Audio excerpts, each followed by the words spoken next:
Today we're going to be testing out 3 different Pro power boxes, and by the end of the video I need your help in deciding which of these power boxes to send to a remote observatory. So we'll first be looking at the SV241 Pro that I've had for a few months. Then we'll be looking at the Wandererbox Plus V3, and finally the Gemini Power and Data Hub Advanced 3. I've had the Svbony SV241 Pro for a few months now. There's a full review video on that. I'll link to that in the description below. So I've had the most use out of this, and it's been performing wonderfully. I bought the Wandererbox Plus V3, so technically this is a Plus version, not the Pro version. They have a more expensive Pro version, but I bought this at NEAF from Astroworld TV. It was about $300 plus a little bit of discount, a little bit of NEAF discount. I really enjoy using the Pro version at our remote observatory in South Africa at Kagakama Remote Observatory, and I wanted one of these for myself. And finally, the Gemini Advanced 3 power box. I had no intentions of buying this power box. I was just browsing AliExpress, and this showed up on my feed as a brand new item that, hey, you buy Astro stuff, maybe you want to buy this. So we're going to go over 3 different aspects of these, and I need your help in deciding which one we should send. First, I'm going to look at the hardware / all the bells and whistles that come with this. Like, is this going to be enough to support what I need to do? Next, we'll look at the software / firmware. We want to make sure that it is functioning properly, that it has all the features that I need. And finally, we'll be looking at the ease of use / support that's available for these power boxes. When I'm at home, I don't really care about ease of use because I can figure stuff out myself. And even though the people at Death Valley Observatories, where I'll be sending my remote rig, even though they're experts, if I ever need help, I want to make sure that it's as easy for them as possible. So that's one of my considerations for the power box that I want to send. So let's go back in time and unbox all of these and see what came in the box. So in the box, we have the main SV241 Pro unit, and then the mounting plate, the hex screws and wrench. It also comes with a 12-volt car power input adapter, along with a USB 3 cable. It has 1, 2, 3 12-volt output power cables, which is great. A temperature sensor and a temperature and humidity sensor. Next, looking at the Gemini power box, it comes with a nice carrying case which has the temperature and humidity sensors along with the power box itself. Interesting that there's a carrying case that doesn't fit all the cables. And I got the sleek black color. It also comes in red. And in the bag, we have 2 12-volt DC cables, 2 DC to RCA adapters for dew straps, a DC 525 to 5521 converter, a small dovetail mount that goes under the box, and a USB 3 cable. Next, we have the Wanderer Astro power box. On top, there's a USB 3 cable, a temperature sensor and a humidity sensor, followed by 1 DC to RCA converter for a dew strap, so it has a singular dew strap, and a DC to DC converter. And we have the power box itself, and this is a really nice blue color that kind of matches my TubeTech blue and my Ascar 91F blues, both of which I'm sending down to DVO, so it kind of matches. Looking at them side by side, in size, the SV241 Pro is the largest by far. The size is also proportional to the weight. They all have 2 USB 3 slots. The Gemini and Svbony has 4 USB 2 slots. One on the Svbony is USB-C, and the Gemini has 3 USB 2 slots. The Svbony has 6 12-volt ports, one of which is always on. The Gemini has 5, one of which is always on. And the Wanderer has 4, one of which is always on, only 3 shown on this side. Svbony and Gemini both have 2 PWM ports for dew straps. The Svbony has them as RCA ports, whereas the Gemini has 12-volt ports with included converters, and the Wanderer Astro only has 1 PWM port. They all have a humidity sensor and a temperature sensor. They all use slightly different connections, so you can't accidentally confuse them. All 3 have the same mounting holes at the bottom, but only the Svbony and Gemini come with the finder plate. They all take a 12-volt 10-amp power input, and the Wanderer and Svbony both come with regulated USB ports that are controllable through software. Quickly comparing the specs of all 3, these are basically what I talked about, so feel free to pause and look through this if this kind of chart is helpful to you. But the only thing I'll talk about right now is the price. The Svbony is normally $169, but is currently $136 on sale. The Gemini Astro is currently the cheapest-ish version. I bought it for $132. It is currently $137, but the maximum price has gone all the way up to $211. And the Wanderer Astro is probably the most well-known of the bunch, and it costs $299. Hardware-wise, I think the Gemini Advanced 3 Powerbox is the most loaded.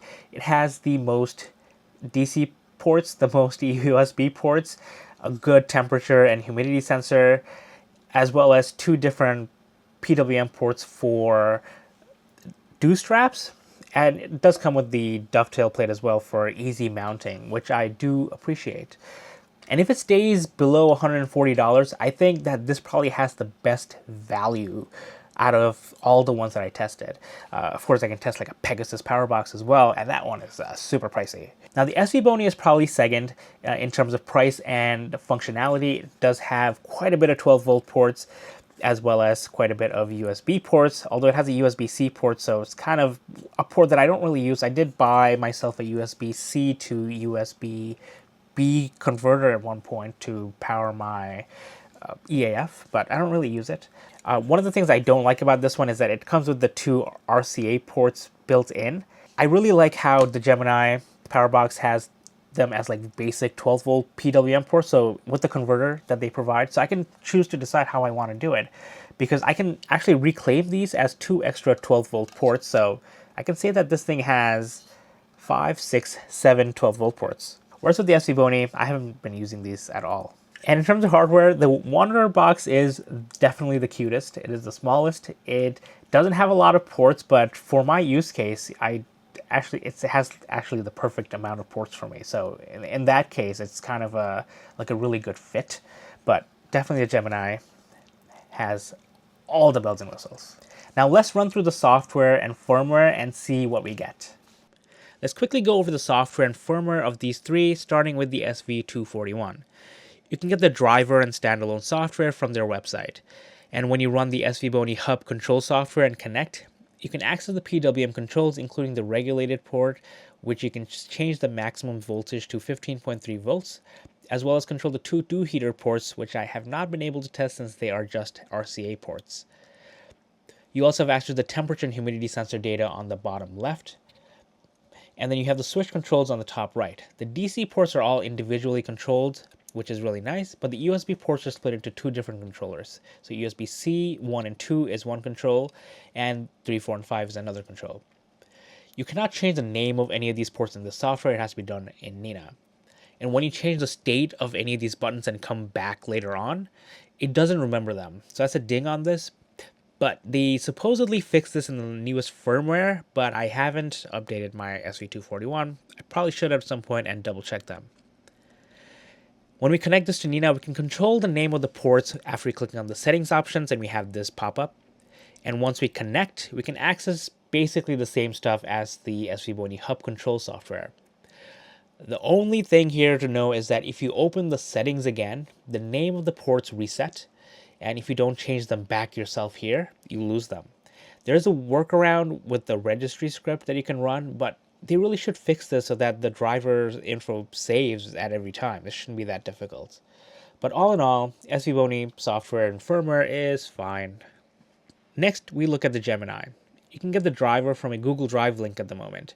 I believe they're working on their website, but this was messaged to me after I bought the Powerbox. Hopefully they'll have it on their website soon. There is no standalone software, so everything is managed through Nina, and when you click on the settings option, it shows us this wonderful diagram. I absolutely love this, because it gives me visual of what everything is connected, where the connections are, so I can picture where things go. I can also change the names here, and it sticks. Whether I disconnect, reconnect, turn my computer off, it all just sticks, which is great. I can also switch the dew ports to make them into switches, which means that it'll turn into extra 12-volt ports, which is really nice in case you need them. And when it's manual, you have access to the PWM controls where you can set the value from 0 to 255. And you can also switch this to auto, which actually does not work right now. If I set this to auto, it'll send Nina on a death loop where it tries to connect and never finishes connecting, and I have to restart Nina. So no idea what auto does, and my advice right now is do not use it. Once we connect, we have a lot of on-off switches for every port, which is really nice. So this by far gives you the most control over everything. And I think this is the most pro of all the pro power boxes we are looking at in this video. It has a sensor status pop-up that's always there. I hope in the future they just show this in the Nina window, but it's just a feature request and not a complaint. All in all, I really like the Gemini firmware and driver and software. And finally, we look at the Wandererbox. You can download the Wanderer Empire software and driver from their website. It's both a standalone app and an ASCOM driver. The software lets you control all Wanderer Astro gear, not just the Powerbox, and you can actually run 2 Powerboxes at the same time, which I don't think you can do with the other 2. As long as one of the Powerboxes is a Pro V3, which I don't have. And you can just see how many bells and whistles there are in the Pro V3. It's a little bit intimidating at first, but I promise you that you get used to it. The Plus V3 is somewhat less intimidating, but it's still kind of intimidating, but you do get used to it. In the DC ports, we have the always-on port on top, the regulated port that can change from 0 to 13.2 volts, as well as the PWM port for the single dew heater, if we choose to use it. You can also turn this into a switch by unchecking the PWM button, so you can get access to a 5th switch if you need it. The DC port and the USB ports are all controlled by individual buttons, which means that if I need to restart one thing, I am restarting all of them. So which is a negative here, but of course I could have paid more money for the Pro versions if I wanted individual switches, so I can't really blame the Plus V3 for missing a Pro feature. My favorite thing is the dew point controller, where Wanderer Astro can automatically turn on the dew heater based on temperature differences. I usually set it to 10 degrees Celsius, but if I change to something more than the difference between the temp and the dew point, the dew heater automatically turns on. It's actually super nice in my backyard because the dew can come and go. So it's one of the reasons I think like it would be better if I just keep this for myself. You can also just set this to do it based on temperature and turn it on and off manually if you choose to. And unlike the other 2, you have to run the software while Nina is connected because this is how you control things. And when we connect to Nina, we don't really get much here. So as you can see, everything needs to be done in the Wanderer Empire application. And all in all, I really do like the Wanderer Empire software. I like the drivers. I like the software, the application here. It's really, really nice. Next, we're going to look at ease of use. So I have the 3 power boxes. It's actually really hard for me to hold all 3. In my opinion, I think all 3 are easy to use in their own way. They have their hardware quirks and their software quirks, but honestly, they're all super easy to use. I feel comfortable sending any of these out to a remote observatory, knowing that they'll function as I need them to function. But points go to the Gemini Powerbox for the diagram that we saw in Nina, because it has all the connections and all the things that make it so easy to understand. So I can actually picture what's happening. And each of the ports are individually controlled. The Svbony and the Gemini Powerboxes do not have that. They have at least a couple that are bundled. Svbony's DC ports are fully controllable, but the USB ports are 2 different sections. So they're 2 different controls instead of 6 different controls. Whereas this one, it has 5 different USB slots or 6 different USB slots, and they're all controlled separately, which is really nice. And as we saw, the Wandererbox, all of the USB ports are controlled with 1 switch, and all of the DC ports are controlled with 1 switch. So this is the least feature-rich one, so it's not that easy. And one of the reasons I mentioned that is because if I ever need to restart one component, like for example, I need to unplug and replug my camera and I'm already tracking something in the sky, with the Wandererbox, I will have to make sure that I send my mount home, if it's a mount that can't find home after it's been restarted, because otherwise I'll turn the mount off as it's pointing somewhere in the sky. Whereas with the Gemini and the Svbony, since I can control the DC ports individually, I can just turn off the camera and restart it and be good there. I don't care as much about the USB having to be restarted because the mount will continue to do its thing. It's the power. So I wish the power switches, the 12 volt switches were individually controlled, but it's currently not. I could get around that by using the PWM port for the mount, set that to 255 all the time. Don't use it for dew heater. And in fact, talking to Death Valley observatories, they've told me that the dew levels at DVO rarely go over like 0%, so I don't really have to send a dew strap, so I won't. So that could be the workaround for me if I do send the Wandererbox. Just connect the mount to the PWM switch, or connect the camera to the PWM. I don't know if I want to do that, but connect something to the PWM switch so that I have an extra control. So for the individual port controls, the Gemini is number 1, Svbony is number 2, and Wanderer is number 3. Talking about the software, I absolutely love the Wanderer Empire software. It is full-fledged. It's really nice to look at. It gives me good control, and the dew control is super nice. I've used it in my backyard, and I've seen it come on when the dew got within 10 degrees Celsius, and it was really, really nice to see. But like I said, DVO doesn't really get dew, so I probably won't be sending a dew strap and be using that feature anyway. But I will still give Wanderer Astro points. I'll say that it's number 1 with the software and the firmware. It was super easy to use. It just works. And I do think that maybe this would be good as for my rig at home or when I go traveling, because it's just easy to use. And I would place the Gemini Astro Powerbox software/firmware second, just because of how well it does in Nina. It has the diagrams there. It saves all the text in memory, and it just works. From what I've tested, it just works really well. So I'm setting this to number 2 just because by default, I think Wanderer Astro's software is number 1. And with that, of course, Svbony falls to 3. I think they still have a lot of work to do with both the standalone software, the driver, and how it works in Nina. So with all that said, which of these should I send to Death Valley observatories? If you have an opinion, I would absolutely love to hear from you. If you have a Powerbox that you like that's none of the ones that I tested, I would also love to hear that. But right now, I was kind of hoping that I would make a decision by the end of this video, just by talking about it. Maybe I would like one more than the other. But all I've decided at the end of this video is that Svbony is out, only because by default the other 2 are better, and I'll use this at home for testing purposes, but I'm going to set that to the side. So it's between the Wandererbox and the Gemini Powerbox.